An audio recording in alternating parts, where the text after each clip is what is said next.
નમસ્કાર મિત્રો, સ્વાદ સંહિતામાં આપનું સ્વાગત છે. આજે આપણે બટાકા, ડુંગળી, ગલકા અને મરચાંના ભજીયા બનાવીશું. લાલ ચટણી માટે આપણે સૂકા આખા લાલ મરચાં પલાળી રાખીશું. જીરું, લસણ અને મીઠું વાપરીશું. લીલી ચટણી માટે ધાણા, લીલા મરચાં, ફુદીનો, આદુ, મીઠું અને જીરું વાપરીશું. બંને ચટણીઓને મિક્સરમાં પીસીને તૈયાર કરી લઈએ. તાજા ગલકા આપણે વાડીમાંથી તોડી લઈએ, બાકીનું શાક આપણે બહારથી લાવ્યા છીએ.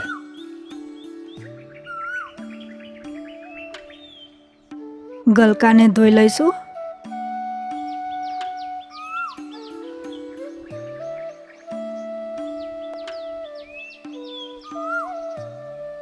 આપણે ડુંગળી, બટાકા અને ગલકાની છાલ ઉતારી લઈએ. મિત્રો, આપણી ચેનલે 10,000 સબસ્ક્રાઈબરનો માઇલસ્ટોન પૂરો કર્યો છે. એ બદલ આપ સૌનો ખૂબ ખૂબ આભાર. આપણા ઘણા બધા દર્શકોએ હજી ચેનલ સબસ્ક્રાઈબ નથી કરી, તો પ્લીઝ ચેનલ સબસ્ક્રાઈબ કરી દેજો. એને માટે કોઈ ચાર્જ નથી. અને બેલ આઇકન જરૂરથી પ્રેસ કરજો, જેથી તમને નવા વિડીયોના નોટિફિકેશન્સ રેગ્યુલર મળતા રહે.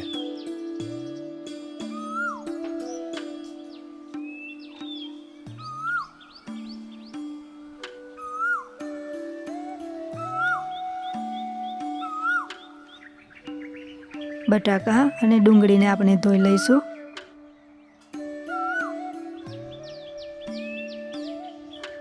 અને મરચાંને પણ ધોઈ લઈશું. બટાકાની આ રીતે આપણે સ્લાઇસરથી ચિપ્સ પાડી લઈશું. અને એને આપણે પાણીમાં ડુબાડી અને થોડું મીઠું નાખી દઈશું. આપણે બટાકા સાઈઝમાં થોડા મોટા લેવા અને આડા રાખીને છીણવા, જેથી બટાટાની સ્લાઇસ મોટી પડે.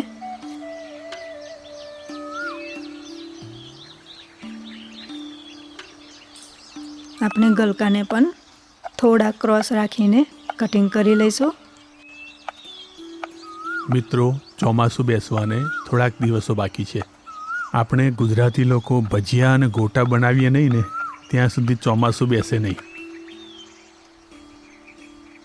એ જ રીતે ડુંગળીને પણ આપણે સ્લાઇસ કરી લઈશું અને ઉપર થોડું મીઠું લગાડી લઈશું.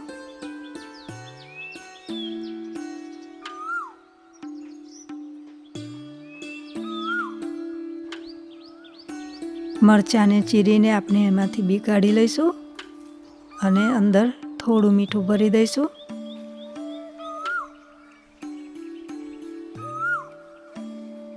થોડા મરચાંમાં આપણે કોઠાની ચટણી ભરીશું. કોઠાની ચટણી માટે ડિસ્ક્રિપ્શનમાં લિંક આપેલી છે, તે જોઈ લેવી.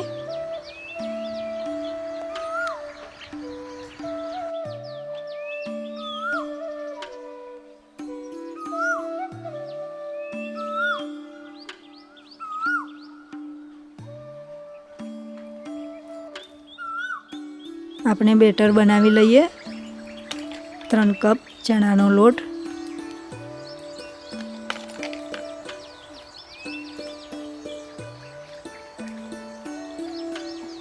અને 1 કપ ચોખાનો લોટ ઉમેરીશું.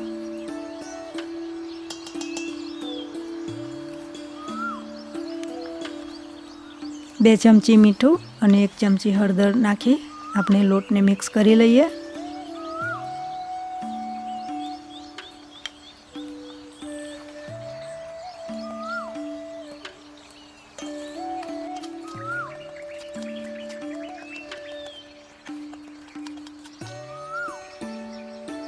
આપણે થોડું થોડું પાણી રેડી અને લોટને હલાવીશું.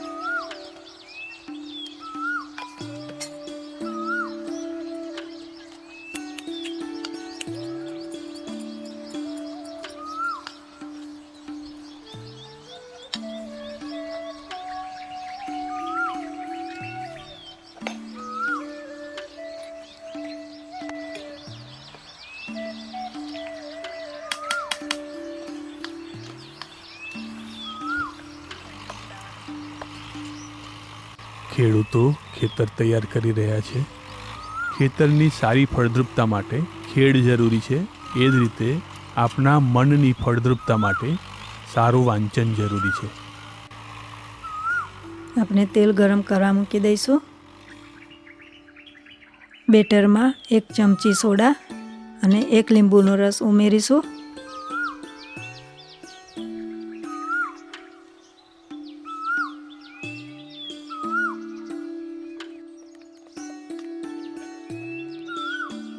બેટરની કન્સિસ્ટન્સી આવી રહેવી જોઈએ. આપણે થોડું બેટર એક બીજા બાઉલમાં લઈ લઈશું, જેમાં આપણે 1 ચમચી લાલ મરચું અને 1 ચમચી અજમો એડ કરીશું. મિત્રો, તમે એમાં ધાણા જીરું કે ગરમ મસાલો પણ એડ કરી શકો છો.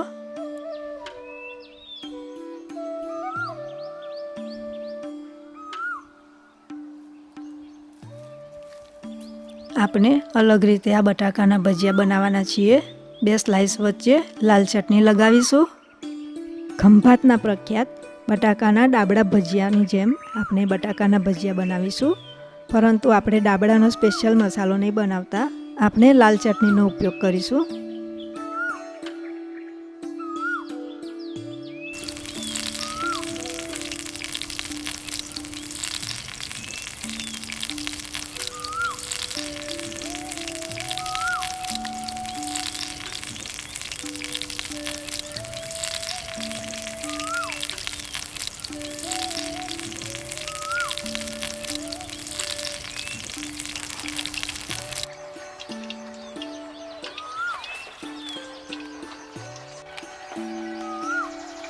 થોડા ડુંગળીના ભજીયા ઉતારી લઈશું.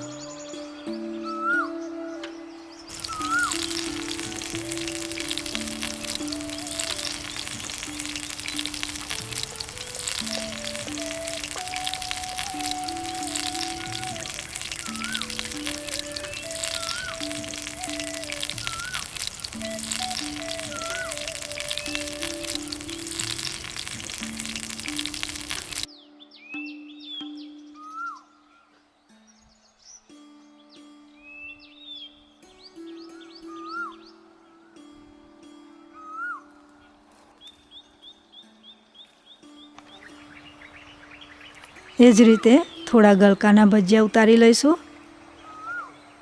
મિત્રો, ગલકામાં આપણે મીઠું નથી નાખ્યું, કારણ કે એ લૂઝ પડી જાય છે, તો ભજીયા બનાવવામાં તકલીફ થાય.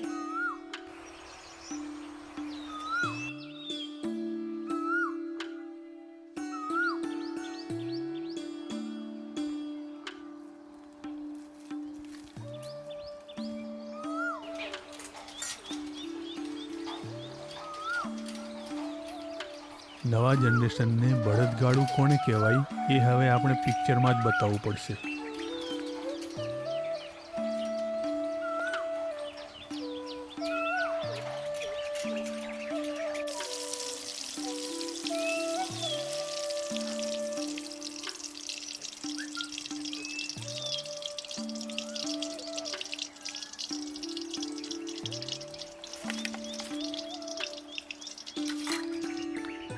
હવે આપણે મરચાંના ભજીયા ઉતારી લઈશું.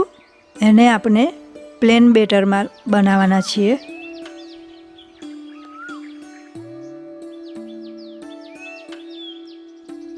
થોડા મીઠાવાળા અને થોડા ચટણીવાળા ભજીયા આપણે તળી લઈશું.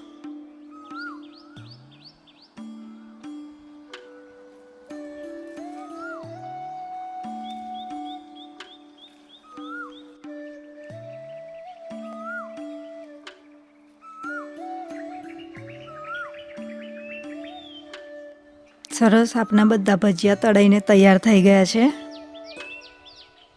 આને લાલ ચટણી સાથે અને લીલી ચટણી સાથે ખાઈ શકાય છે. અને જો આની સાથે ગરમા ગરમ ચા હોય તો સોનામાં સુગંધ ભળે. વિડીયો લાઈક કરજો, શેર કરજો અને સબસ્ક્રાઈબ કરજો. દર શનિવારે બપોરે 12 વાગે ફરીથી મળીશું. ધન્યવાદ.